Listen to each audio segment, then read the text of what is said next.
saya Septi Kristianti, absen 42. Di sini saya akan menjelaskan mengenai penentuan harga pokok dan harga transfer. Harga pokok yang dimaksud adalah harga pokok standar.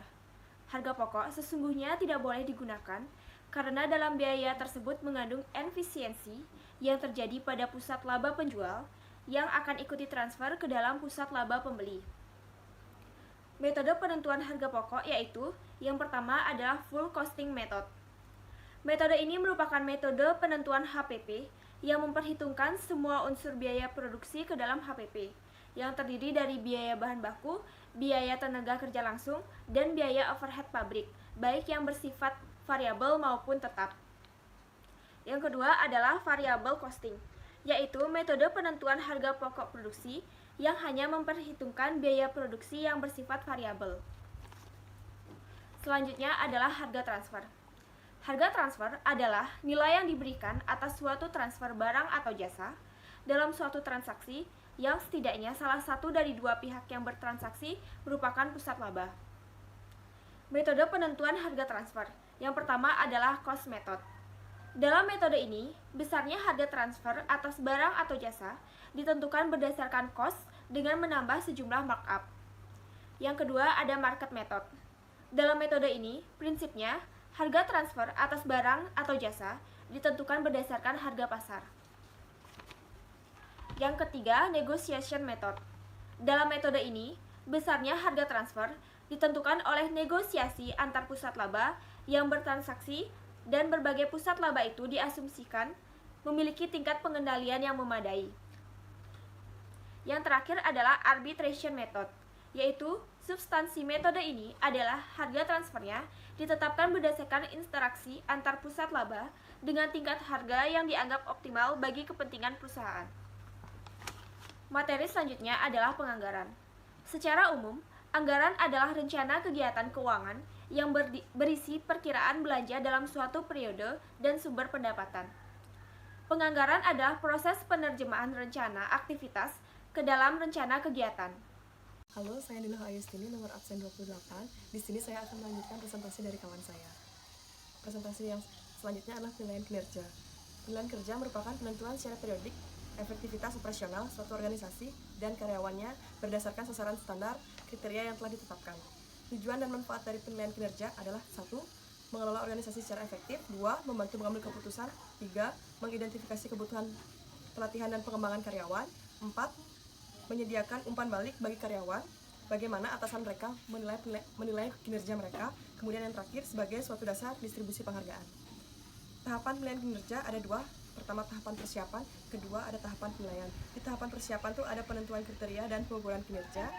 Pada tahapan penilaian ada perbandingan kinerja dan penentuan penyebab timbulnya penyimpangan kinerja dan penegakan perilaku. Kemudian presentasi berikutnya adalah pengendalian manajemen. 1. Tujuan pengendalian manajemen adalah untuk memotivasi dan memberi semangat pada para anggota organisasi untuk mencapai tujuan organisasi. Fungsi dari pengendalian manajemen adalah pengukuran dalam perbaikan terhadap pelaksanaan tujuan dan rencana perusahaan dapat dicapai. Hasil dari fungsi pengendalian berupa 1. Bantuan terhadap norma-norma pengendalian. 2. Evaluasi norma standar. 3. Pelaporan prestasi pelaksanaan jangka pendek.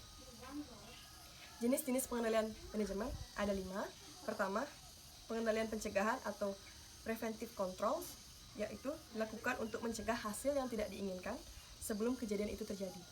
Kemudian yang kedua, pengendalian deteksi atau detective controls, dimaksud untuk mendeteksi suatu kesalahan yang akan terjadi. Ketiga, pengendalian korektif atau corrective control. Pengendalian koreksi merupakan koreksi masalah-masalah yang teridentifikasi oleh pengendali agar kesalahan tidak terulang lagi.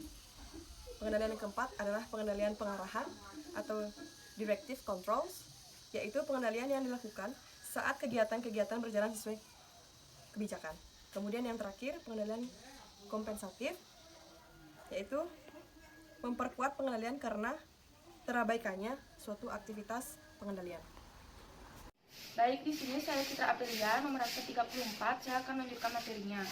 Materi yang pertama, penghindaran pajak berganda atas penghasilan yang bersumber dari luar negeri. Pengertiannya adalah perjanjian internasional di bidang perpajakan atau kedua negara guna menghindari pemajakan ganda agar tidak menghambat perekonomian kedua negara. Tujuannya adalah yaitu yang pertama, menghindari pengenaan pajak berganda, yang kedua, untuk mencegah pengelakan pajak. Selanjutnya, isi perjanjian penghindaran pajak berganda yaitu yang tercantum adalah ada 3 bagian. Yang pertama bagian pokok, yang kedua bagian tambahan, yang ketiga bagian penutup. Materi kedua ada pajak atas laba atau rugi pertukaran valuta asing. Yang pertama yaitu mata uang fungsional, di mana suatu entitas mempertimbangkan faktor-faktor berikut dalam menentukan mata uang fungsionalnya. Yang pertama ada mata uang yang paling mempengaruhi harga jual untuk barang dan jasa. Yang kedua ada mata uang yang paling mempengaruhi biaya tenaga kerja.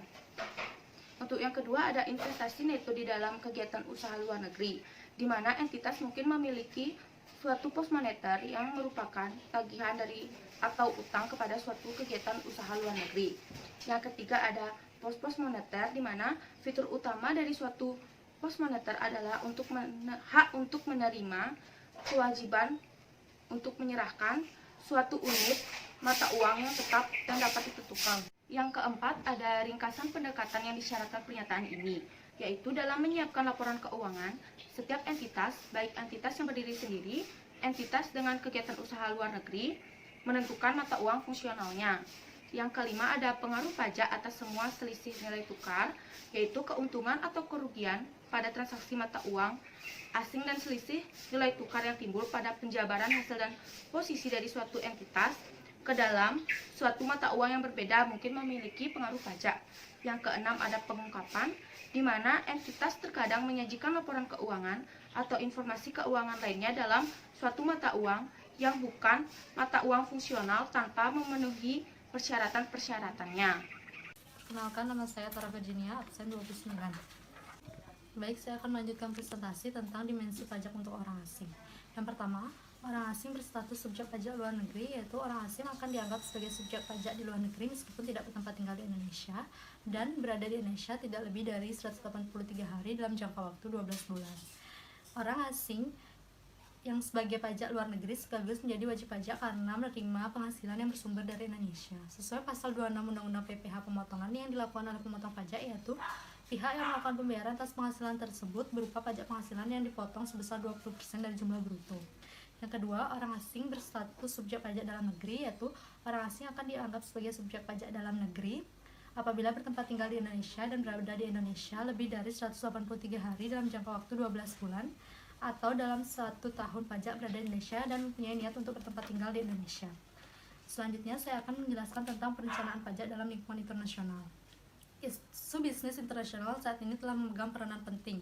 Dengan demikian, perencanaan pajak secara internasional juga menjadi semakin penting. Transaksi internasional, termasuk di dalamnya transaksi pajak internasional, akan menjadi bagian bisnis yang tidak efisien apabila tidak direncanakan dengan baik. Di satu sisi, perencanaan pajak internasional memiliki cakupan yang lebih luas daripada perencanaan pajak domestik. Di sisi lain, karena sangat terlibat dengan undang-undang dan peraturan dari 2 negara atau lebih, maka perencanaan pajak internasional menjadi salah satu area yang kompleks. Sasaran utama dari perusahaan domestik dalam kaitannya dengan pajak adalah mengurangi pajak nasional atau domestik dan pajak asing atas pendapatan yang berasal dari luar negeri. Pajak asing akan meningkatkan biaya pajak perusahaan domestik secara total dan pajak tersebut tidak seluruhnya dapat dikreditkan dari pajak domestik. Perpajakan internasional merupakan alat untuk mengetahui perbedaan pajak dalam negeri maupun luar negeri dan dapat memajukan perdagangan antar negara, mendorong laju investasi di masing-masing negara. Pemerintah berusaha untuk meminimalkan pajak yang menghambat perdagangan dan investasi tersebut.